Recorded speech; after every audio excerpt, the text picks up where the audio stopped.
Hi hello ನಮಸ್ತೆ ಎಲ್ಲರಿಗೂ info media ಜಗತ್ತು ಚಾನಲಿನ ಮತ್ತೊಂದು ವಿಡಿಯೋಗೆ ಸುಸ್ವಾಗತ. ಸ್ನೇಹಿತರೆ, ಎಲ್ಲರೂ ಹೇಗಿದ್ದೀರಾ? ಎಲ್ಲರೂ ಚೆನ್ನಾಗಿದ್ದೀರಾ ಅಂದ್ಕೊಂಡಿದ್ದೀನಿ. ನಾನು ಕೂಡ ತುಂಬಾ ಚೆನ್ನಾಗಿದ್ದೀನಿ. ಎಲ್ಲರೂ ಚೆನ್ನಾಗಿದ್ದೀರಾ ಅಂದ್ಕೊಂಡು ಭಾವಿಸ್ಕೊಂಡು ಇವತ್ತಿನ ಒಂದು ವಿಡಿಯೋನ ಶುರು ಮಾಡಿಬಿಡೋಣ.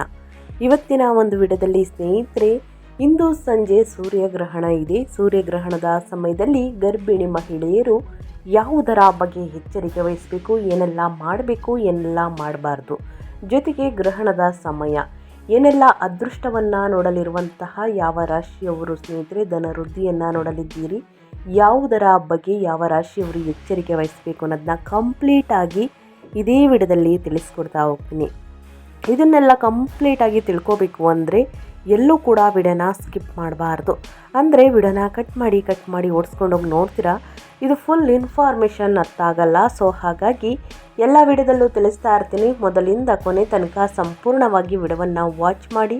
ವಿಡಿಯೋದಲ್ಲಿ ಒಳ್ಳೆ ಮಾಹಿತಿ ಸಿಕ್ಕಿದ್ದಲ್ಲಿ, ಈ ವಿಡಿಯೋ ಯೂಸ್ಫುಲ್ ಅನಿಸಿದ್ದಲ್ಲಿ ದಯವಿಟ್ಟು ವಿಡಿಯೋಗೆ ಲೈಕ್ ಮಾಡಿ, ಕಮೆಂಟ್ ಮಾಡಿ, ನಿಮ್ಮ ಅಭಿಪ್ರಾಯವನ್ನು ಕಮೆಂಟ್ ಬಾಕ್ಸಲ್ಲಿ ತಿಳಿಸಿ. ಹೆಚ್ಚು ಫ್ಯಾಮಿಲಿಗೆ, ಫ್ರೆಂಡ್ಸ್ಗೆ ಈ ರಾಶಿಯನ್ನು ಯಾರೆಲ್ಲ ಹೊಂದಿದ್ದಾರೆ ಅವ್ರಿಗೆ ವಿಡಿಯೋವನ್ನು ಶೇರ್ ಮಾಡಿ. ನಿಮ್ಮ ಕಡೆಯಿಂದ ಅದೃಷ್ಟದ ಭವಿಷ್ಯವನ್ನು ಅವರು ಕೂಡ ತಿಳ್ಕೊಂಡಂಗಾಗುತ್ತೆ. ಹೌದು ಸ್ನೇಹಿತರೆ, ಶ್ರೀ ಪರಾಭವ ನಾಮ ಸಂವತ್ಸರ, ದಕ್ಷಿಣಯಾನ, ವರ್ಷ ಋತು, ಆಷಾಢ ಮಾಸ, ಕೃಷ್ಣ ಪಕ್ಷ. ತಿಥಿ ಈ ವಾರ ಸ್ನೇಹಿತರೆ ಬುಧವಾರವಾಗಿರುತ್ತದೆ. ತಿಥಿ ಕೃಷ್ಣ ಪಂಚಮಿ ರಾತ್ರಿ 10:03 ಬಳಿಕ ಷಷ್ಠಿ. ನಕ್ಷತ್ರ ಪೂಜ್ಯ ಬೆಳಿಗ್ಗೆ 7:59 ಇರಲಿದೆ, ಬಳಿಕ ಆಶ್ಲೇಷ. ರಾಹುಕಾಲ ಮಧ್ಯಾಹ್ನ 12:34 2 ಗಂಟೆ ತನಕ ಇರಲಿದೆ. ಗುಳಿಕಾಲ ಬೆಳಿಗ್ಗೆ 10:58 ಮಧ್ಯಾಹ್ನ 12:34 ಇರಲಿದೆ. ಯಮಗಂಡ ಕಾಲ ಬೆಳಿಗ್ಗೆ 7:48 9:23 ಇರಲಿದೆ. ಇನ್ನು 2026 ಆಗಸ್ಟ್ 12 ಬುಧವಾರದ ದಿನ ಚಂದ್ರನು ಸ್ನೇಹಿತರೆ ಅಧಿಪತಿಯಾಗಿರುವಂತಹ ಗ್ರಹವಾದ ಬುಧನು ಪುಷ್ಯ ನಕ್ಷತ್ರದಲ್ಲಿ ಕಟಕ ರಾಶಿಯಲ್ಲಿ ಸಂಚರಿಸುತ್ತಿದ್ದಾನೆ. ಬುಧನು ಸೂರ್ಯನೊಂದಿಗೆ ಇರುವುದರಿಂದ ಬುಧನಿತ್ಯ ಯೋಗ ನಿರ್ಮಾಣವಾಗಲಿದೆ. ಮತ್ತೊಂದೆಡೆ ಚಂದ್ರನು ಕಟಕ ರಾಶಿಯಲ್ಲಿ ಸಂಚರಿಸುತ್ತಿದ್ದು ಗುರು ಕೂಡ ಚಂದ್ರನೊಂದಿಗೆ ಇರುವುದರಿಂದ ಗಜಕೇಸರಿ ಯೋಗ ರೂಪುಗೊಳ್ಳುತ್ತಿದೆ. ಈ ಗ್ರಹಗಳ ಸಂಯೋಗ ನಡೆಯುವಂತಹ ಸೂರ್ಯಗ್ರಹಣವು ಸಂಭವಿಸಲಿದೆ ಸ್ನೇಹಿತರೆ. ದಿನವಿಡೀ ಚಾಲ್ತಿಯಲ್ಲಿರುವಂತಹ ಗ್ರಹಗಳ ಸ್ಥಾನ ಬದಲಾವಣೆಯಿಂದ ಯಾವ ರಾಶಿಯವರಿಗೆ ಅದೃಷ್ಟ, ಯಾವ ರಾಶಿಯವರು ಯಾವ ವಿಚಾರದ ಬಗ್ಗೆ ಎಚ್ಚರಿಕೆ ವಹಿಸಬೇಕು ಅನ್ನೋದನ್ನ ಕಂಪ್ಲೀಟಾಗಿ ಇದೇ ವಿಡಿಯೋದಲ್ಲಿ ತಿಳಿಸ್ಕೊಡ್ತೀನಿ. ಈ ದಿನ ಭೀಮನ ಅಮಾವಾಸ್ಯೆ ಇದೆ. ಭೀಮನ ಅಮಾವಾಸ್ಯೆ ಇರುವ ಕಾರಣ ಸ್ನೇಹಿತರೆ ಸೂರ್ಯಗ್ರಹಣನೂ ಕೂಡ ಸಂಭವಿಸಲಿದೆ. ಆದರೆ ಭೀಮನ ಅಮಾವಾಸ್ಯೆ ಪ್ರತಿ ವರ್ಷ ಯಾವ ರೀತಿ ಮಾಡ್ತಾ ಇದ್ರಿ ಅದೇ ರೀತಿ ಮಾಡುವುದು ಉತ್ತಮ.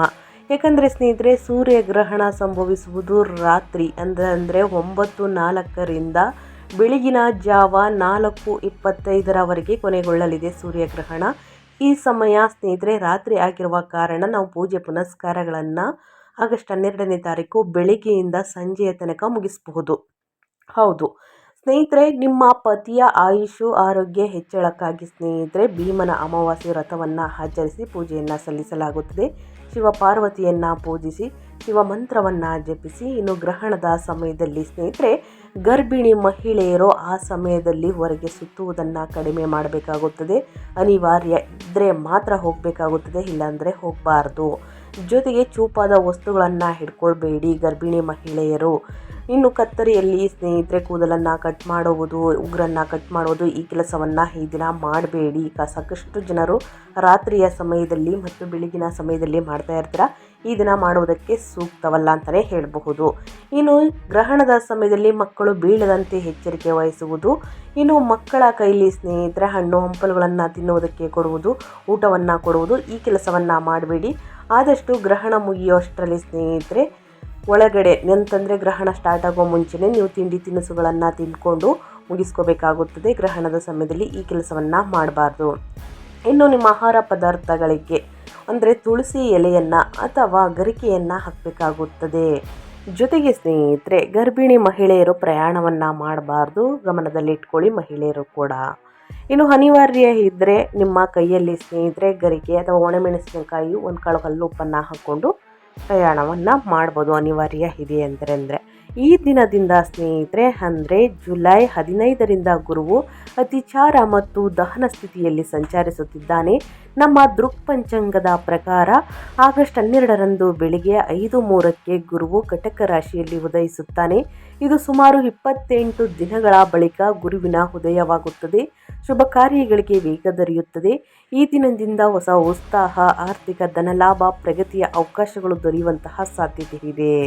ಜೊತೆಗೆ ಗ್ರಹಣ ಮತ್ತು ಸ್ನೇಹಿತರೆ ಅಮಾವಾಸ್ಯೆ ಇರುವ ಕಾರಣ ಯಾವ ರಾಶಿಯವರು ಯಾವ ವಿಚಾರದ ಬಗ್ಗೆ ಮೊದಲನೇದಾಗಿ ಎಚ್ಚರಿಕೆ ವಹಿಸಬೇಕು ಅನ್ನೋದನ್ನ ತಿಳಿಸ್ಕೊಡ್ತೀನಿ, ಜಾಗರೂಕರಾಗಿರಬೇಕು ಅಂತ. ನಂತರ ಯಾವ ರಾಶಿಯವರಿಗೆ ಅದೃಷ್ಟ ಕುಲಾಯಿಸಲಿದೆ ಅನ್ನೋದನ್ನ ತಿಳಿಸ್ಕೊಡ್ತಾ ಹೋಗ್ತೀನಿ. ಇನ್ನೂ ಕೂಡ ನನ್ನ ಚಾನಲ್ನ ಸಬ್ಸ್ಕ್ರೈಬ್ ಮಾಡ್ಕೊಂಡಿಲ್ಲ ಅಂದರೆ ಇನ್ಫೋ ಮೀಡಿಯಾ ಜಗತ್ಗೆ ಸಬ್ಸ್ಕ್ರೈಬ್ ಆಗಿ, ಜೊತೆಗೆ ಕಮೆಂಟ್ ಬಾಕ್ಸಲ್ಲಿ ನಿಮ್ಮ ಅಭಿಪ್ರಾಯವನ್ನು ತಿಳಿಸ್ಬೋದು. ಹೆಚ್ಚು ಫ್ಯಾಮಿಲಿಗೆ, ಫ್ರೆಂಡ್ಸ್ಗೆ ಈ ರಾಶಿಯನ್ನು ಯಾರೆಲ್ಲ ಹೊಂದಿದ್ದಾರೆ ಅವ್ರಿಗೆ ವಿಡಿಯೋವನ್ನು ಶೇರ್ ಮಾಡಿ ಅಂತ ಹೇಳ್ತಾ, ಮೊದಲನೇದಾಗಿ ಕಟಕ ರಾಶಿಯವರಿಗೆ ಈ ಅವಧಿ ಅಂದರೆ ಸೂರ್ಯಗ್ರಹಣ ಮುಗಿದ ನಂತರ ಅಥವಾ ಸೂರ್ಯಗ್ರಹಣದ ಸಮಯದಲ್ಲಿ ಮಿಶ್ರ ಫಲಿತಾಂಶಗಳು ದೊರೆಯಲಿವೆ. ಯಾವುದೇ ಪ್ರಮುಖ ಕೆಲಸವನ್ನು ಪೂರ್ಣಗೊಳಿಸಲು ಹೆಚ್ಚಿನ ಶ್ರಮ ವಹಿಸಬೇಕಾಗಬಹುದು. ನಿಮ್ಮ ಆರೋಗ್ಯ, ಮನೆ ಅಥವಾ ವಾಹನದ ದುರಸ್ತಿಗೆ ಸಂಬಂಧಿಸಿದ ಖರ್ಚುಗಳು ಹೆಚ್ಚಾಗುವಂತಹ ಸಾಧ್ಯತೆ ಇದೆ.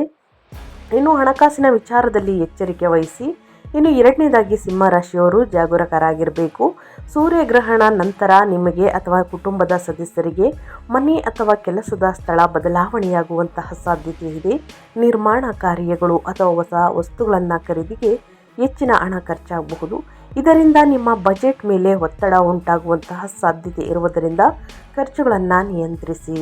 ಇನ್ನು ಮೂರನೇದಾಗಿ ತುಲಾರಾಶಿಯವರಿಗೆ ಕೆಲಸದ ಸ್ಥಳ ಅಥವಾ ನಿವಾಸದಲ್ಲಿ ಬದಲಾವಣೆ ಸಾಧ್ಯತೆ ಉಂಟು. ಮನೆ ನಿರ್ಮಾಣ, ಆಸ್ತಿ ಖರೀದಿ ಅಥವಾ ದುರಸ್ತಿಗಾಗಿ ಗಣನೀಯ ಪ್ರಮಾಣದ ಹಣ ಖರ್ಚಾಗಬಹುದು.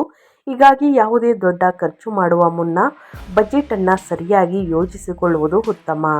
ಇನ್ನು ಮುಂದಿನ ರಾಶಿ ಧನು ರಾಶಿಯವರಿಗೆ ಯಶಸ್ಸನ್ನು ಪಡೆಯಲು ಹೆಚ್ಚಿನ ಪರಿಶ್ರಮ ಮತ್ತು ಓಡಾಟ ಮಾಡಬೇಕಾಗಿ ಬರಬಹುದು. ಖರ್ಚುಗಳು ಹೆಚ್ಚಾಗುವಂತಹ ಸಾಧ್ಯತೆ ಇದೆ.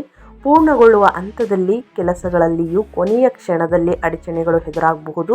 ಆದ್ದರಿಂದ ತಾಳ್ಮೆಯಿಂದ ಕಾರ್ಯನಿರ್ವಹಿಸಿ ಮತ್ತು ಯಾವುದೇ ರೀತಿಯ ವಾದ ವಿವಾದಗಳಿಂದ ದೂರವಿರಿ. ಇನ್ನು ಕುಂಭರಾಶಿಯವರಿಗೆ ಯಶಸ್ಸನ್ನು ಸಾಧಿಸಲು ಹೆಚ್ಚು ಶ್ರಮ, ಓಡಾಟದ ಅಗತ್ಯವಿರುತ್ತದೆ. ಕಾನೂನು ವಿಚಾರಗಳು ಅಥವಾ ವಿವಾದಗಳಿಗೆ ಸಂಬಂಧಿಸಿದಂತೆ ವಿಶೇಷ ಎಚ್ಚರಿಕೆ ವಹಿಸಬೇಕು. ಯಾವುದೇ ನಿರ್ಧಾರವನ್ನು ಆತುರದಿಂದ ತೆಗೆದುಕೊಳ್ಳಬೇಡಿ. ಮತ್ತೊಂದೆಡೆ ದೀರ್ಘಕಾಲದಿಂದ ಕಾಡುತ್ತಿದ್ದ ಆರೋಗ್ಯ ಸಮಸ್ಯೆಯಿಂದ ಪರಿಹಾರ ಪಡೆಯುವಂತಹ ಸಾಧ್ಯತೆ ಇದೆ. ಈ 5 ರಾಶಿಯವರು ಸ್ನೇಹಿತರೆ ಗ್ರಹಣ ಮುಗಿದ ನಂತರ, ಅಮಾವಾಸ್ಯೆ ಮುಗಿದ ನಂತರ ಬಹಳಷ್ಟು ಎಚ್ಚರಿಕೆ ವಹಿಸಬೇಕಾಗುತ್ತದೆ. ಇನ್ನು ಯಾವ ರಾಶಿಯವರಿಗೆ ಶುಭವಾಗಲಿದೆ ಅನ್ನೋದನ್ನ ನೋಡೋದಾದರೆ ಮೀನರಾಶಿಯವರಿಗೆ ಮಕ್ಕಳಿಂದ ಶುಭ ಸುದ್ದಿ ದೊರೆಯುವಂತಹ ಸಾಧ್ಯತೆ ಇದೆ. ಹಿಂದಿನಿಂದ ಬಹಳ ದಿನಗಳಿಂದ ಸ್ಥಗಿತಗೊಂಡಿದ್ದ ಕೆಲಸಗಳು ಮತ್ತೆ ವೇಗ ಪಡೆದು ಪೂರ್ಣಗೊಳ್ಳಲಿದೆ.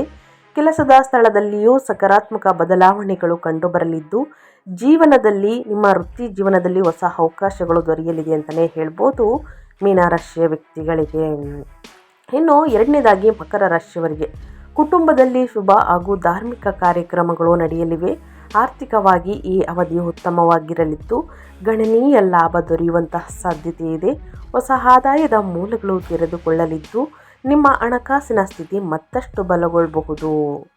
ಇನ್ನು ಮೂರನೇದಾಗಿ ವೃಶ್ಚಿಕ ರಾಶಿಯವರಿಗೆ ಈ ಅವಧಿಯಲ್ಲಿ ನಿಮ್ಮ ವೃತ್ತಿ ಮತ್ತು ವ್ಯವಹಾರದಲ್ಲಿ ನಿರೀಕ್ಷಿತ ಲಾಭ ಹಾಗೂ ಯಶಸ್ಸು ದೊರೆಯಲಿದೆ. ನಿಮ್ಮ ಪ್ರಯತ್ನಗಳಿಗೆ ಉತ್ತಮ ಫಲಿತಾಂಶಗಳು ಸಿಗಲಿದ್ದು, ವೃತ್ತಿ ಜೀವನದಲ್ಲಿ ಪ್ರಗತಿಯ ಅವಕಾಶಗಳು ಎದುರಾಗಬಹುದು. ವಿಶೇಷವಾಗಿ ಕಲೆ, ಶಿಕ್ಷಣ, ಕ್ರೀಡೆ ಮತ್ತು ಮಾಧ್ಯಮ ಕ್ಷೇತ್ರಗಳಲ್ಲಿ ತೊಡಗಿರುವವರಿಗೆ ಗಮನಾರ್ಹ ಸಾಧನೆ ಹಾಗೂ ಯಶಸ್ಸು ದೊರೆಯುವಂತಹ ಸಾಧ್ಯತೆ ಇದೆ. ಇನ್ನು ಕನ್ಯಾ ರಾಶಿಯವರಿಗೆ ಈ ಅವಧಿಯಲ್ಲಿ ಕನ್ಯಾ ನಿಮ್ಮ ಆದಾಯ ಮತ್ತು ಲಾಭಕ್ಕೆ ಹೊಸ ಮಾರ್ಗಗಳು ತೆರೆದುಕೊಳ್ಳಲಿವೆ. ಹೊಸ ಪಾಲುದಾರಿಕೆ ಮತ್ತು ಪ್ರಮುಖ ಸಂಬಂಧಗಳಲ್ಲಿ ಯಶಸ್ಸನ್ನು ಸಾಧಿಸುವಂತಹ ಸಾಧ್ಯತೆ ಇದೆ. ವೈಯಕ್ತಿಕ ಜೀವನದಲ್ಲಿಯೂ ಶುಭ ಬೆಳವಣಿಗೆಗಳು ಸಂಭವಿಸಲಿದೆ. ವಿವಾಹಕ್ಕೆ ಸಂಬಂಧಿಸಿದ ಉತ್ತಮ ಸುದ್ದಿಯ ಜೊತೆಗೆ ಸಂತಾನ ಭಾಗ್ಯವನ್ನು ಪಡೆಯುವಂತಹ ಬಲವಾದ ಸೂಚನೆಗಳಿವೆ ಅಂತಲೇ ಹೇಳ್ಬೋದು ಕನ್ಯಾ ರಾಶಿಯ ವ್ಯಕ್ತಿಗಳಿಗೆ. ಇನ್ನು ಮುಂದಿನದಾಗಿ ಮಿಥುನ ರಾಶಿಯವರಿಗೆ ಮಿಥುನ ರಾಶಿಯವರು ಆಗಸ್ಟ್ 12ನೇ ತಾರೀಕು ವರ್ಷದ ಕೊನೆಯ ಸೂರ್ಯಗ್ರಹಣದ ನಂತರ ಏನೆಲ್ಲ ಅದೃಷ್ಟದ ಫಲಗಳನ್ನು ಗಳಿಸಲಿದ್ದೀರಿ ಅಂದರೆ, ಈ ಅವಧಿಯು ನಿಮಗೆ ಆರ್ಥಿಕವಾಗಿ ಅತ್ಯಂತ ಪ್ರಯೋಜನಕಾರಿಯಾಗಿರಲಿದೆ. ಮಿಥುನ ರಾಶಿಯವರಿಗೆ ಹಣಕಾಸಿನ ಸ್ಥಿತಿ ಬಲಗೊಳ್ಳಲಿದೆ. ಉತ್ತಮ ಮೊತ್ತದ ಹಣವನ್ನು ಉಳಿತಾಯ ಮಾಡಲು ಸಾಧ್ಯವಾಗುತ್ತದೆ. ಆರ್ಥಿಕ ಸ್ಥಿತಿ ಸುಧಾರಿಸಲಿದೆ. ಈ ಅವಧಿಯಲ್ಲಿ ನಿಮ್ಮ ಆದಾಯ ಮತ್ತು ಲಾಭಕ್ಕೆ ಹೊಸ ಮಾರ್ಗಗಳು ತೆರೆದುಕೊಳ್ಳಲಿವೆ. ನಿಮ್ಮ ಪ್ರಯತ್ನಗಳಿಗೆ ಉತ್ತಮ ಫಲಿತಾಂಶಗಳು ಸಿಗಲಿದ್ದು, ಮನೆಯಲ್ಲಿ ಶುಭ ಕಾರ್ಯಗಳು ನಡೆಯಲು ಅನುಕೂಲಕರ ವಾತಾವರಣ ನಿರ್ಮಾಣವಾಗಲಿದೆ. ಬಹಳ ದಿನಗಳಿಂದ ಕಾಡುತ್ತಿದ್ದಂತಹ ಸಮಸ್ಯೆಗಳಿಂದಲೂ ಪರಿಹಾರ ದೊರೆತು ಮನಸ್ಸಿಗೆ ನೆಮ್ಮದಿ ಸಿಗಲಿದೆ. ಇನ್ನು ಮುಂದಿನ ರಾಶಿ ವೃಷಭ ರಾಶಿಯವರಿಗೆ. ವೃಷಭ ರಾಶಿಯವರಿಗೆ ಈ ಅವಧಿಯಲ್ಲಿ ನಿಮ್ಮ ಜೀವನದಲ್ಲಿ ಕೆಲವು ಮಹತ್ವದ ಬದಲಾವಣೆಗಳು ಸಂಭವಿಸಲಿವೆ.